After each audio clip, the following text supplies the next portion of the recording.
বাংলা ভাষায় ইসলামী সাহিত্যের ব্যাপক প্রসার, রাজনীতিতে ইসলামী শক্তিশালী ধারা সৃষ্টি, জাতীয় রাজনীতিতে ইতিবাচক ভূমিকা পালনের জন্য এক গুরুত্বপূর্ণ অবদান।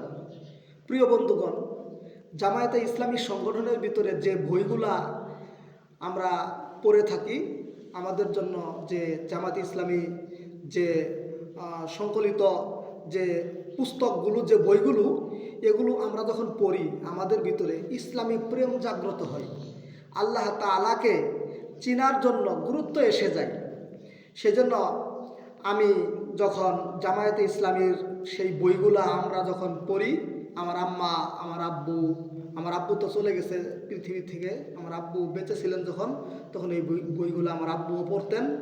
পাশাপাশি আমার ছোটো ভাই, এরা সবাই এই বইগুলা যখন পড়ে তখন তাদের ভিতরে এমন একটা অনুভূতি এসে যায়, তারা বলে যে মৃত্যুর আগ পর্যন্ত আমরা এই জামায়াতে ইসলামের সাথেই জড়িত থাকবো ইনশাআল্লাহ, এবং জামাতের প্রতি প্রেম, ভালোবাসা, আগ্রহ জন্ম নেই।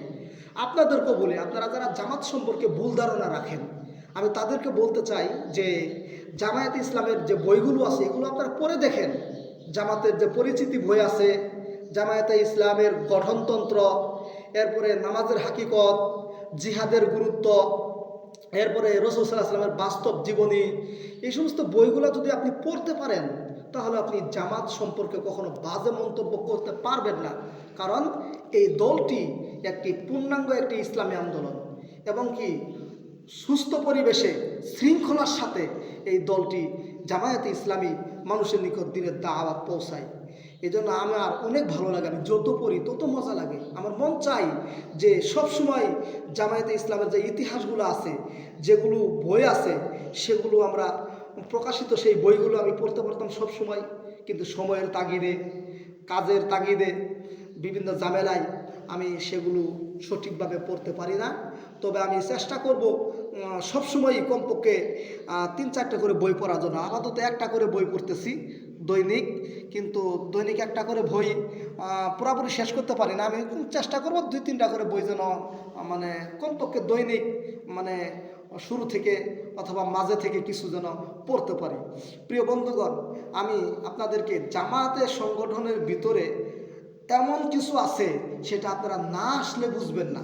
আমার মনটা চাই যে আমি সব সময় এই সংগঠনের সাথে জড়িত থাকি, কিন্তু সময়ের তাগিদে আমি পারি না। আর সংগঠন কিন্তু বলে না যে তুমি শুধু আমার কাজই করো, সংগঠনের কাজই করো। কাজেই আমাদের ব্যক্তি, পরিবার, সমাজ, রাষ্ট্র, আইন শাসন ইত্যাদি সকল ক্ষেত্রে আল্লাহ তাআলার বিধিবিধান চালু করার ক্ষেত্রে প্রচেষ্টা করতে হবে। আপনার যেভাবে আপনি নামাজ পড়বেন এটা রসুলের পদ্ধতিতে পড়তে হবে, আপনার সংসারটা রসুলের পদ্ধতিতে হতে হবে, আপনার সন্তানাদি যাদেরকে আপনি মানুষ বানাবেন, দিন শিখাবেন, পাঠ্যপুস্তক পড়াবেন, সেগুলো ইসলামী নিয়ম নীতি অনুযায়ী হতে হবে। এক কথায় আপনার মানে জীবনের শুরু থেকে নিয়ে একবার মৃত্যু পর্যন্ত ইসলামী আদর্শ ছাড়া অন্য কোনো আদর্শ বাস্তবায়ন করা যাবে না। পবিত্র কোরআনে আল্লাহ তাআলা সূরা আলে ইমরানের মধ্যে বলেন, ওয়ামাই ইয়াবতাগি গায়রাল ইসলামি দীনান ফালা ইউকবালা মিনহু ওয়া হুয়া ফিল আখিরাতি মিনাল খাসিরিন। ইসলাম ছাড়া আর অন্য কোনো আদর্শ আল্লাহ তাআলার কাছে গ্রহণযোগ্য নয়। তাই জামায়াতে ইসলামের সংগঠনের ভিতরে পূর্ণাঙ্গ একটি ইসলাম আছে। যা কিছু লাগে সব জামায়াতে ইসলামের যে ইতিহাসগুলো আছে, যে বইগুলো আছে, যে পাঠ্যপুস্তকগুলো আছে, এগুলা যদি আপনি পড়েন তাহলে আপনি আল্লাহকে চিনতে সক্ষম হবেন, রাসূল সাল্লাল্লাহু আলাইহি সাল্লামকে চিনতে সক্ষম হবেন।